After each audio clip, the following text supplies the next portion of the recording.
একসাথে মানুষ আমার বান্ধবীদের সব বিয়ে হয়ে গেছে, সালপাল 2 সালের মা হয়ে গেছে, আমি এভাবে পড়ে রয়েছি। আমারও বিয়ে করতে ইচ্ছে করে।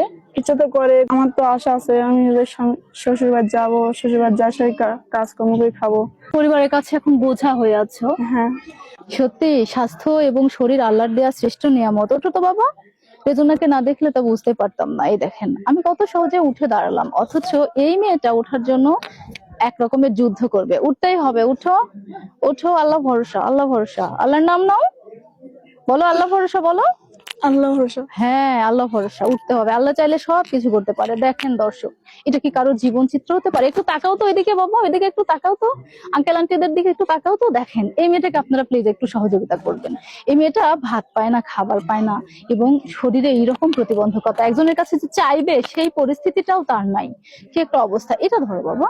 হ্যাঁ, আচ্ছা আচ্ছা। ইস, কোথাও তো চাইতে বের হবে তাও পরিস্থিতি নেই, অন্যের বাড়িতে একটু কাজ করবে সেরকম পরিস্থিতিও নাই। তুমি কি কাঁদছো? প্রিয় দর্শক, এই হচ্ছে 18 বছর মেয়েটার হাতে আমি একটা লাঠি তুলে দিলাম। আমি তুলে দিলাম না, সব সময় তার কাছে এই লাঠিটা থাকে, কারণ এই লাঠিকে ভর করেই তাকে হাঁটতে হয়, তাকে চলতে হয়। এটাই হচ্ছে তার জীবনের কঠিন বাস্তবতা।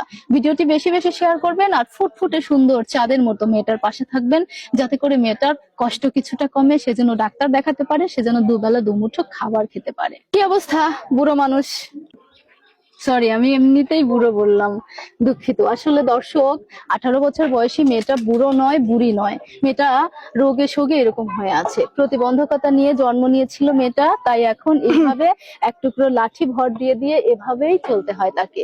এ আর এক করুণ বাস্তবতা এই মেয়েটার জীবনে। তোমার বাবা কি করে সোনা?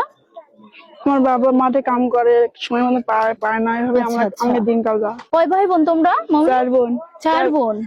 4 বোন, আমাকে ঠিক মতো খাওয়া দিতে পারে না। আচ্ছা, আমরা এত কষ্ট করে থাকি। কি অবস্থা। প্রিয় দর্শক দেখেন, জীবনে এরকম হতে পারে। একটুখানি বসতে নিচু হতে কতটা বেগ পেতে হয় ফুটফুটে চাঁদের মতো সুন্দর মেয়েটাকে। আহ, বাস। ইস, লাগলো। হ্যাঁ, অনেক লাগছে, অনেক কষ্ট লাগছে।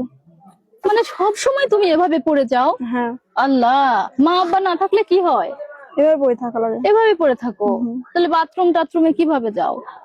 এভাবে খুঁড়ি ধরে যাই, লাঠি ধরে যাই, খুঁটি ধরে লাঠি ধরে যাও। দেখেন কত সুন্দর চেহারা, কত সুন্দর, আপনার বোনের মতো, আমার বোনের মতো। এই মেয়েটার সহযোগিতায় কি আমরা এগিয়ে আসতে পারি না? তাকে কি আমরা পারি না একটুখানি সহযোগিতার হাত বাড়াতে? তো আজকে আমরা রেজনার জন্য সহযোগিতার আবেদন করলাম। আমার প্রিয় ভাই বোন কিভাবে রেজনাকে সাহায্য করবে আমি জানি না।